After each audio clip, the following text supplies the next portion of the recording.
Hey, this is Dave. You're about to watch or listen to my conversation with Richard Bruce about troubled projects.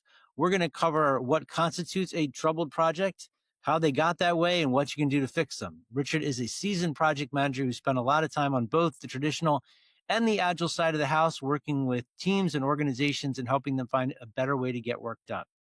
Before that, I have a few quick announcements. The first one is an ask. It's something I'm very curious about, and that is the question, what is the role of a project manager on a team or in an organization that is heavily invested in AI? Now, arguably, a lot of the work a PM does can be handled in some manner by artificial intelligence. So I'm wondering, in these organizations, on these teams, when your project manager shows up or scrum master, what does that person do all day? How do they help the team and the organization get stuff done?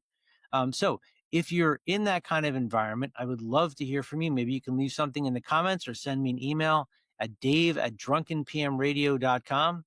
I'd love to know, what is the future of project management in this world of AI?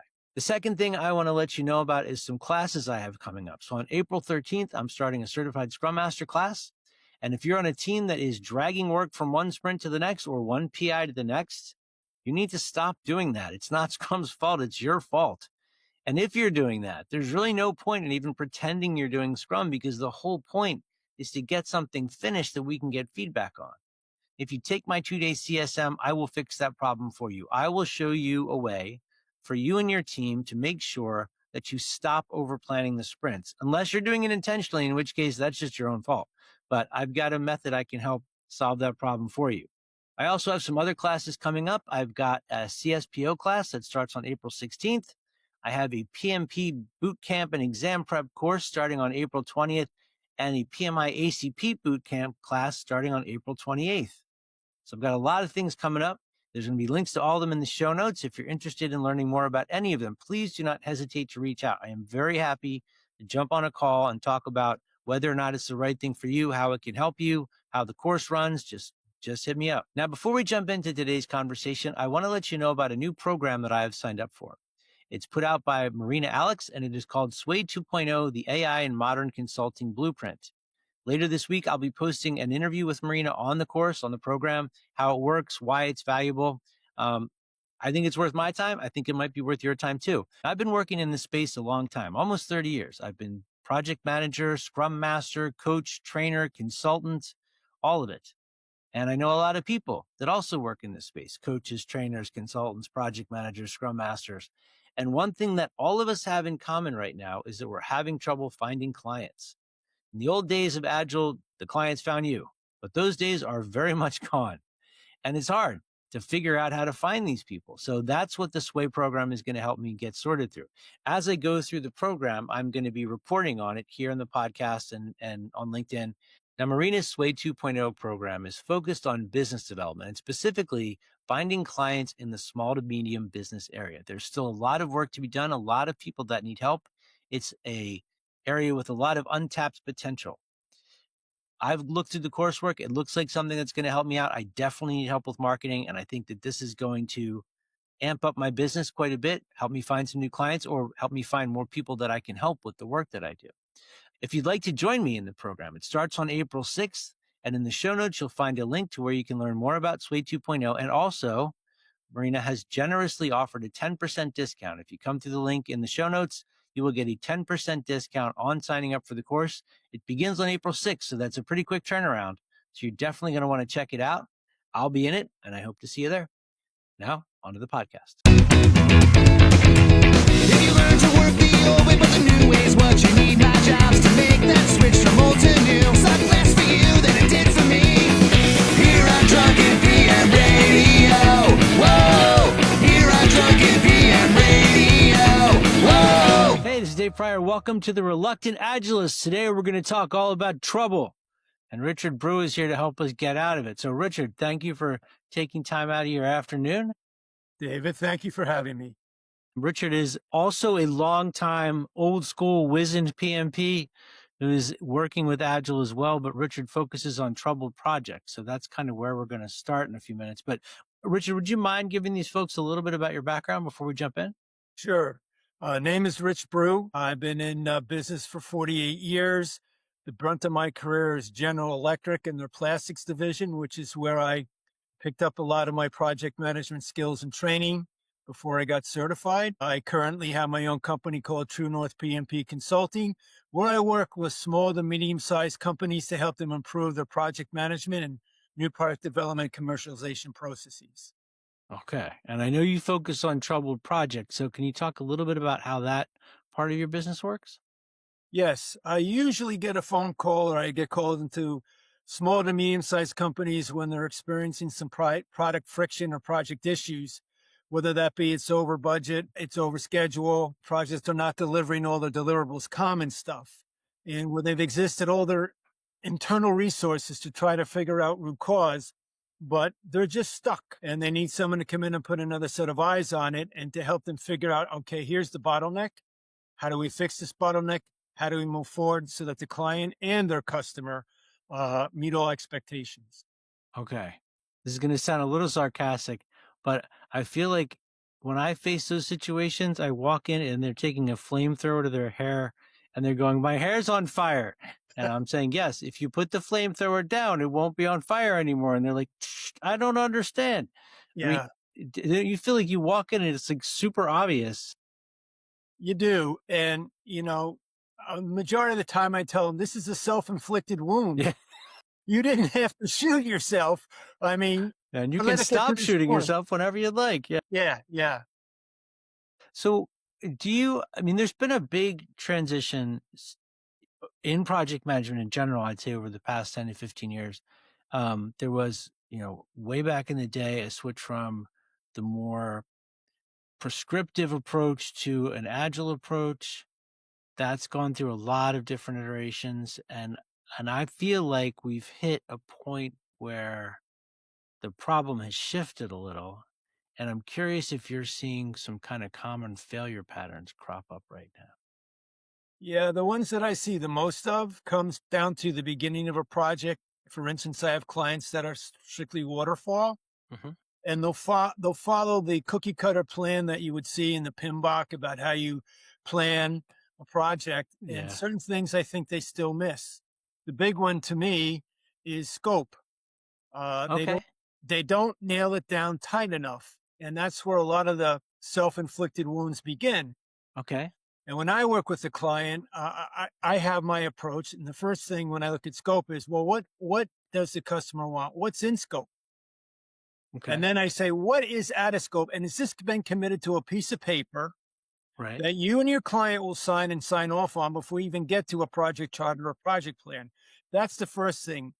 Because if you don't lock that down in the front end, it's just going to be like cancer all the way through the project. When you get to Right. the end, you're going to go, yeah, I didn't get what I wanted. Well, you didn't define what you wanted well enough up front. Yeah. The second thing I think they missed is risk planning. Now, Okay. a lot of the clients I walk into, have you got a risk plan? Yes, I do. They'll tell me the risk. Yeah. Then I'll go, well, There's a risk we might not deliver on time, in scope, and on budget. yeah. It's like, well, what would trigger that risk? Well, what do you mean? Well, I like plastic injection molders. Well, I knew that the price of steel is going up. Well, what was the trigger? I mean, if you know the price of tool steel is going up, if that's the trigger, why didn't you have your finger near that trigger so you have an implementation plan, right? So they do planning. I'm not saying they don't, but they don't take it further out, which is what's going to trigger it, what is a firm response to that, and Yeah. who's going to own it? Because if I'm the project sponsor, I may not own it. You may own it. Who's going to own addressing this risk? So I want to park on this topic for a second because I am right there with you in that I think this is something that people have lost focus on, I'd say over the past 15 years. And it's also where, like, when people ask me, should I still get a PMP? I'm always like, you should, because this is one of those things you learn that saying, well, that might happen. That's not enough. You need to have trigger points, response plans, mitigation strategies, people owning different things, like all that stuff. But there's nobody sitting around like a project manager would going, well, that's going to break. Exactly. I mean, that's a mindset shift. Exactly. And a lot of these smaller companies, that lies within the engineering department because they don't have a PMP or someone who's a project manager. Right. And they approach it traditionally. Well, this is how we've done it all along. great. But the market is changing. The supply chain, the supply chain is changing. You need to be planning for this stuff up front, because if that risk comes into your living room, you basically are.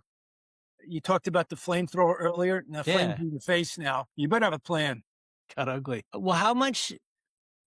There's a part of me that wants to lay the blame for that at the feet of Agile, because if my focus is we're going to learn as we go. So all that stuff that I would have done up front, all that tightening of scope or risk categorizing and stuff, cataloging, I wouldn't do that in something like Scrum, because I'd say, well, it'll appear and then we'll respond when it appears.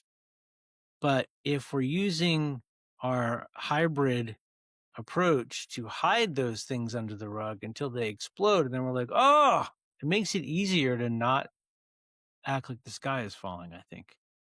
That's correct. And whether you're doing straight waterfall, hybrid, or agile, you cannot ignore risk. Risk will derail you faster than you can fall off your chair. So what I tell my clients is, you cannot, I don't care how you want to approach your project. If you are not clearly defining what the risk could be, what's going to trigger them, what your Yeah. response is, your flank is open. And if you choose to leave your flank open, you will get attacked. Okay.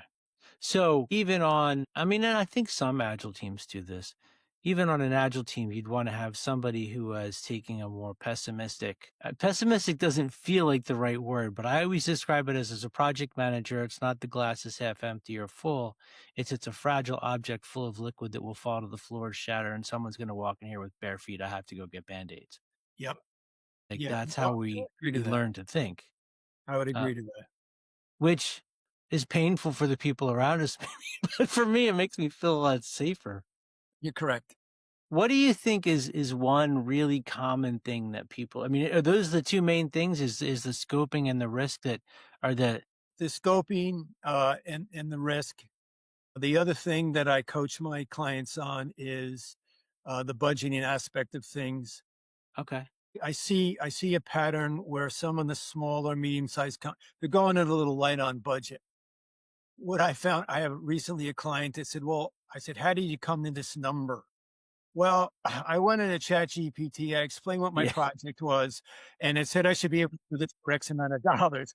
I said, okay, think of that as the ideal condition from, and getting an answer from someone who's nothing about your business, nothing about your supply chain, nothing about how you're set up to do your business. So, I said, you really need to take what you were told, and then you need to go back to your team and get them involved to do a bottoms up or something, because that number is ideal state, and ideal state is not going to happen here.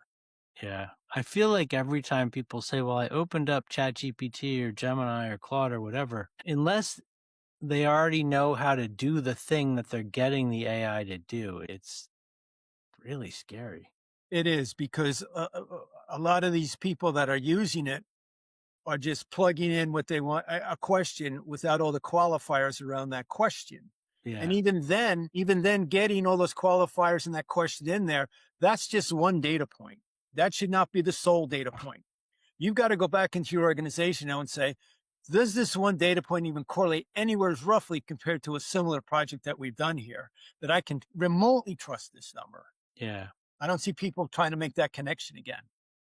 So it almost sounds like, and maybe this is a thing too. So I feel like a project manager spends a lot of time thinking about those things, worrying about those things, making sure they're not going to get caught. Because every time you get pantsed on something like that, like, why is the budget like this? You're like, I don't know. It's what the software said. You learn really quickly that you can't do that. And it's almost like, in my opinion, our project managers are not taught to do that. I don't know if they're taught to do that anymore. I don't see that happening anymore. Do you? Not in total. I mean, when I got my 12, 15 years ago, when I got my PMP. What edition of the PMBOK was it? Oh God, 4. Okay, I was I on think we're up- 3. So we're in the same zone. Yeah. So Yeah. I think we're at 8. 8. Yeah, the new one's 8. Yeah. So, everything was, the test to me was based on what the PMBOK wanted you to answer on that Right. test. So it was very mechanical. It's like when I went to college and I took biology. What the book said, you put on the piece of paper, you got the grade, right? Yeah. I think what we're discussing here, these are things a project manager has to learn and pick up very quickly because we have the framework, but that's just the framework. Right. Within that framework, you have to color it. And by color it, I mean you have to figure out, this may be my framework, but I have to dig deeper now on cost or schedule or scope. This is what really matters. Right. Framework's just there to help me think a little bit. Okay. So is it a failure of process or people when you see it happen? I think it's more people. When I talk to clients about project management, I tell them it's 1/3 common sense, it's 1/3 logic, and it's 1/3 process discipline. The common sense is you know what you want to do, why you want to do it, and what the results should be. That's good. Yeah. The logic is how am I going to get from point A to point B? Okay. So that's your plan. The process discipline is playing the plan. And again, the plan is based on a framework. You have to color that framework, as I've said, with what is the ultimate scope here? Yeah. What is the budget? What is the schedule? And that's part of learning. I mean, I made a lot of mistakes as an early project manager. I'm sure we all do when we start out. But through that learning, you figure out this is how I really need to consider cost. This is how I really need to consider risk. This is how I need to consider quality. All the things that we find in the PMBOK, it's just the framework, but you have to be astute enough to start to color it. So there's this voice in my head, because I'm a CST as well, the agile voice is going, oh my God, it's so old school and so restrictive and so waterfally and controlling, and we're going to learn and evolve together. And I think that that's right. But I also think that if you don't have all the things you just described, if there isn't somebody thinking about that, you're putting everybody at risk. So you don't have to always listen to that voice. But I think having that voice in the background, somebody there who's watching that stuff, who's thought about that stuff and advocates for that stuff, it just creates a much safer space. Yes, it does. And I think, yes, as a people, a process, my goal is to help my customers become more sustainable in what they do, whether it's agile, waterfall, or hybrid.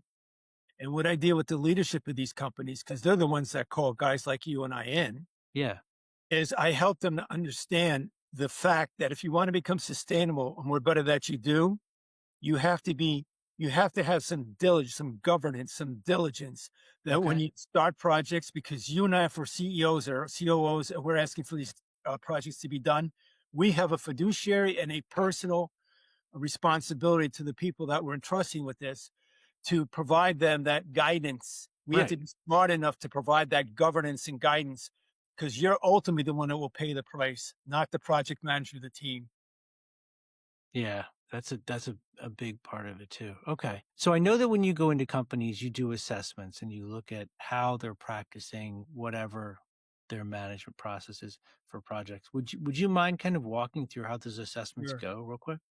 Sure. If I'm dealing with a client that is primarily waterfall, I have put together a system where I go through each of the elements in waterfall project management. So I start with governance first. Do you have any governance here? How do you run your projects? And I try to extract from the leadership and the workers why is this governance? How do you do this? Then I take right down the list. I talk about scope and how scope got together. I talk about how you do the budget, and I have a tick list of questions that I ask. And there's a grading system. And at the end of the assessment, I go right down. I say, okay, bottom line is this is where you're deficient. This is where you're very good. Let's not throw the baby out with the bathwater, but this is where you need some improvement. These are your bottlenecks, and these are the things you can do to fix these bottlenecks. And it's very much based on the framework of the PMBOK, because to me, if you're doing waterfall, there's your framework. The PMBOK will give you the framework. Again, you have to color it. I'm interested to see how you're coloring it and what color you're putting in there. When I walk into an account that's hybrid, I try to discern what is agile. What are you trying to do from an agile standpoint here? For instance, I had a customer who was trying to develop a new heat conductive plastic film that's never been done before. And so they were using agile for that part of it, but they were using traditional waterfall for everything else, as far as the boat. Okay. So it's like, okay, so we have these two different systems going, if you will. How do they connect? Where's the breakdown? Is it on one side or the other, or is it in the connection of those two systems? Okay. If it's an agile account or a company, again, I stay very much on the agile principles, and I quiz them very hard on how do you do agile planning? Do you at least have an agile, high level agile charter? Okay. Do you any way, shape, or form break down this project into user stories, features? And what do you mean a user story? User story. What's the Yeah. feature? Okay. What are the tasks to get to that feature? Well, yeah, we do, but is it on a piece of paper somewhere? Yeah. So I try to walk them through what Agile is and how, the right way to use it. Okay. I try to unconfuse them when they're trying to put waterfall into Agile, because I said, That would never happen. yeah, I said, these are like two different children. I got two sons. One is like Mr. Military, straight and narrow. I got another one that's like Pee Wee Herman. I mean, that's just the way it Yeah. is. I always describe it as one's like classical music and the other's like jazz. Yeah, But I think the thing that often doesn't get focused on is either way there's a framework or a process, and you may not have to do every step of it, but I think my experience has been on the agile side that people don't feel as dependent on process, whereas as a project manager, I do kind of lean up against it, which is good and bad. It's bad when it allows me to be lazy, but right, it's good because it is the harness that I'm like that keeps me safe. right, right. And, you called me old school. You and I got it. I'm old school. Yeah. Right. I mean, you have to have some degree of governance and process. I don't care if it's agile, okay, Yeah. it's hybrid, or what. You got to have something to work from. Okay. So now I want to check on this thing that I'm seeing.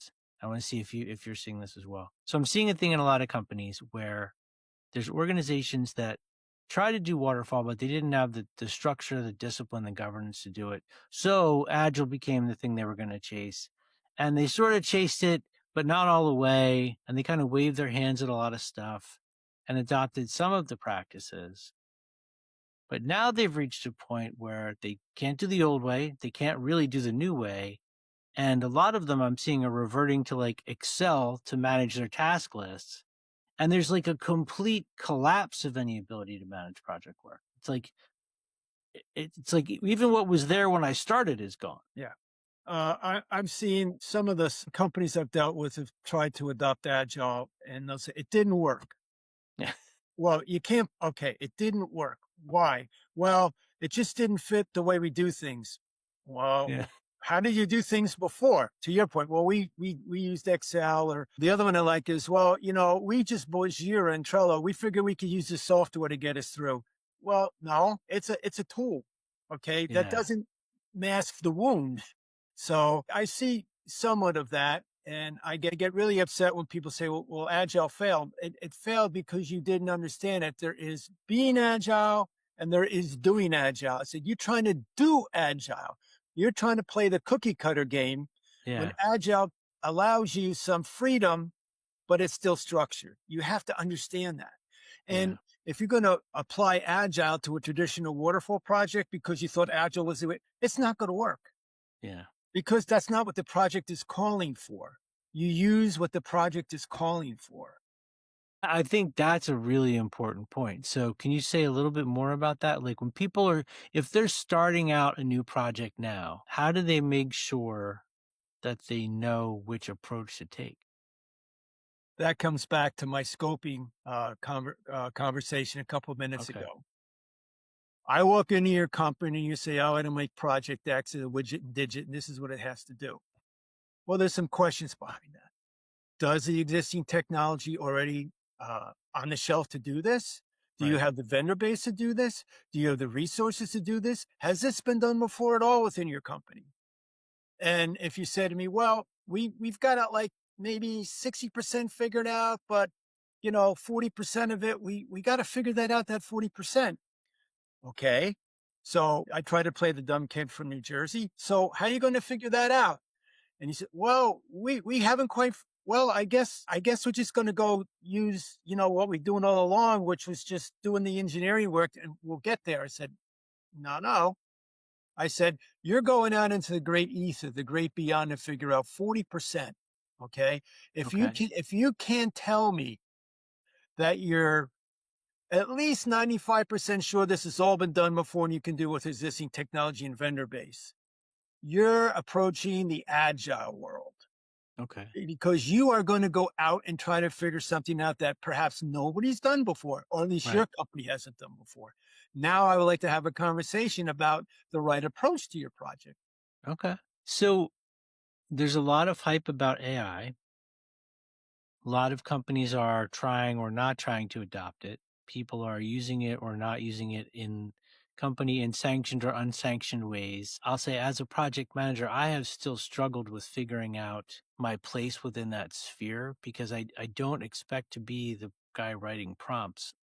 I'm wondering if you could just, for the project managers that are listening, what are you learning about AI? Like, where are you focusing yourself? Right now, one thing about AI, there's so many new tools coming to the market. You can get confused in 3 seconds. And what I have learned is just to concentrate on tools that you really need. So for instance, yes, I do use Claude. I do use Notebook LM for deep research. Okay. Yeah, I have the pretty stuff like Canva. I use Perplexity, but use the tools for what you're trying to figure out. Okay. It's just a whole daunting area, and it's just moving at such a fast pace. And so, I mean, I've walked into clients that have just taken on some new AI stuff, and like, we'll just stay with chat GBT, excuse me. They'll just prompt in questions to try to get answers. And so I have to remind them, if that's what you really want to use, this is how you have to prompt properly to get a more accurate answer. But please keep in Okay. mind the answer you get has no humanistic element to it. It's Right. strictly mechanical. So I'm all for using AI tools. I think they make our lives easier as project managers. But Okay. I have to remind people, don't, I've been there. I am there still in some things. Don't be like the disco ball, the next shiny thing to bring in. Just use what you need and integrate it as you need it. But it's not going away, and it does make our lives easier if we know how to use it. Well, I think what you said about having to be able to show people how to write better prompts, like that is an argument that would tell me I do need to learn how to be very good at that. I've just sort of the whole time been like, that's it's like writing code to me. I mean, I know it's not, but it kind of, the mental process to me seems similar, and I don't it's not work that I feel like is my wheelhouse, so I'd rather let somebody who wants to do it do it.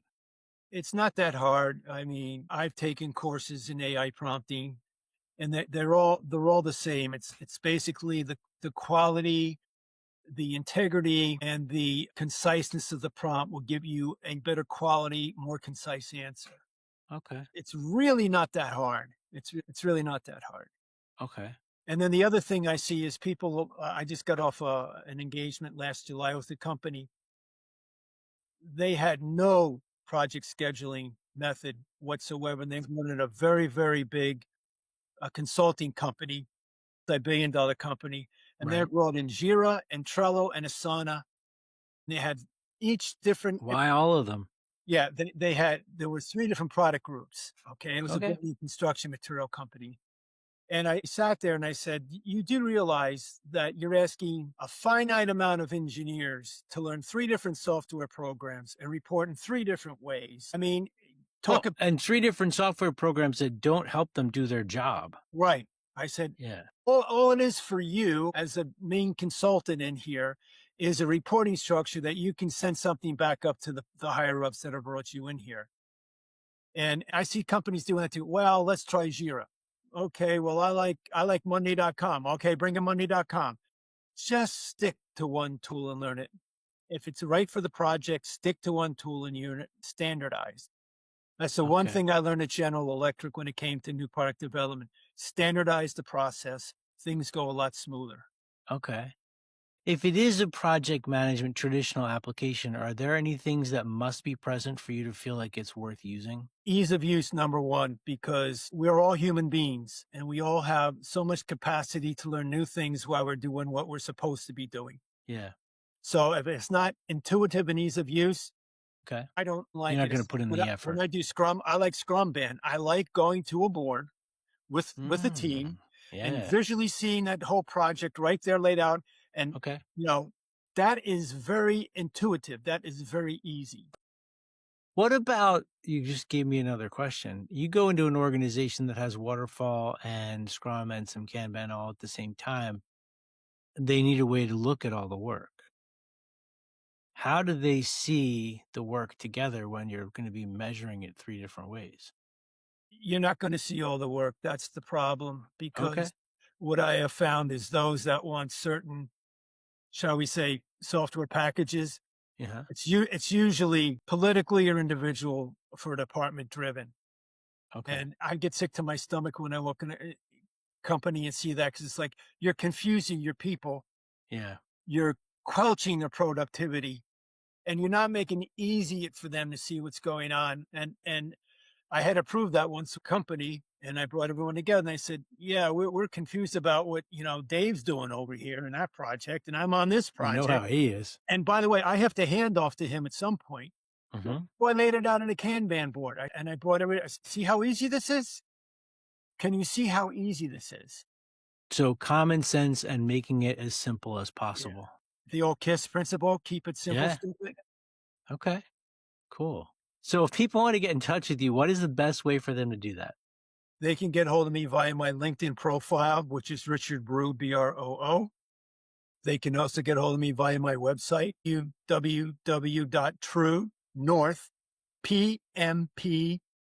www.truenorthpmpconsulting.com. Awesome. Thank you. Now, I have one final question for you. If you had to pick any fictional character from a book, from film, or from TV who is representative of the project manager that you wanted to be or want to be in your life, who is that? That's a very interesting question. I think if we go way back when I started, it would be Clint Eastwood, because that guy was Damn. Clint guy- Eastwood from what movie? that guy was by the book the whole way. Okay.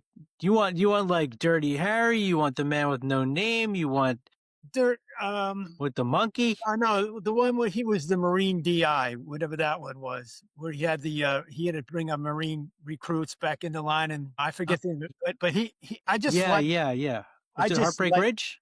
yeah, I think that Okay. was, but he was the epitome of me of like, man, there's a by the book, no nonsense, let's get to it. All right. Cool. And as I learned over time, a little bit of Pee Wee Herman crept into me, and I said, well, you don't have to be so rigid. A little fun. You can make it fun too. So a little fun. And I guess today, who would I pick? That would be my alter ego. I would have to say that would be a gentleman that you may or may not know of. His name is Ian Bragg, Bragg. He's a that? comedian out of California, but he's just got this whole rapport about him that's just so relaxing and so easygoing, and he gets people to open up. And so Awesome. I'd love to buy Ian dinner. Well, maybe Ian's listening and Ian will take you up on that. Okay. Cool. Thank you very much for your time, Richard. I really appreciate it. David, thank you very much. It's been a pleasure. If you learn to work the old way, but the new way is what you need, my job's to make that switch from old to new. Suck less for you than it did for me.